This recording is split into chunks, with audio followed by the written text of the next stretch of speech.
أهلا وسهلا الخوت، جبت لكم خبيرة جديدة. في حظيرة الجزائر قطعوا التيار الكهربائي على المطار. عرفتوا شحال من رحلة تلغات؟ و12 رحلة وميمتي. ولا عرفتوا علاش السبب؟ غتصدموا. المهم نقول لكم البيان اشنو كان فيه. قال لك: تعلن شركة الخطوط الجوية الجزائرية عن إلغاء 12 رحلة دولية و22 رحلة داخلية خلال الفترة المعتمدة ما بين 21 أكتوبر و1 نوفمبر المقبل. وسامعوا، كما تم تغيير توقيت 40 رحلة دولية و30 رحلة داخلية خلال الفترة ما بين 21 و 31 أكتوبر الجاري، والتي كانت مبرمجة من الساعة 10 صباحا إلى 1 ظهرا.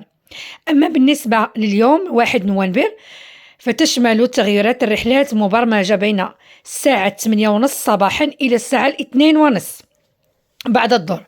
ندعو زبناءنا الكرام للتوجيه إلى وكالاتهم التجارية التي تم اقتناء تذكرة السفر منها، أو الاتصال بمركز اتصالات عبر الرقم كذا كذا، أو زيارة الموقع الإلكتروني لمعرفة المزيد من المعلومات. كما نتقدم خالص الاعتذار عن أي إزعاج قد يحدث.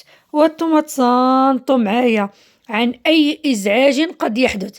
إلا عرفتوا علاش دايرين هكا، دايرين سيدي بغا يحتفلوا بهذاك القجاوج ولا بهذاك هذوك كما كنقولوا حنا دوك اللعاب ديال روسيا اللي عطاتهم ديال اللعاب ديال عاشوراء اللي كيتباعوا عندنا حنا ديال داكشي ديال الفردي الكابوس. هذاك الشيء بغاو يخرجوا هذاك القجاوج اللي عندهم تمايا، بغاو سيدي يحتفلوا بالقوات المسلحه. ايوا قالوا اش نديروا ما نديروا، اجا نقطعوا الضوء باش ما يجيناش الضوء غالي. ايوا تصوروا معايا كيفاش كيفكروا هاد الناس وكيفاش العقليه ديالهم، والناس اللي مريضه واللي عندهم اغراض واللي مسافرين واللي كل شيء الغاو. من هنا يبان لكم بان حظيرة الجزائر أو القوة الضاربة اللي صدعوا لنا براسها وباقي من اللي غيخرجوا الاحتفالات ديالهم، الله يحفظه صافي ما نبقاوش نعسوا معاهم الاحتفالات بالنهار وبالليل. المشكلة أن الضوء ما عندهمش كيفاش غيحتفلوا. فضيحة، قوة ضاربة وقاطعين الضوء على المعرض.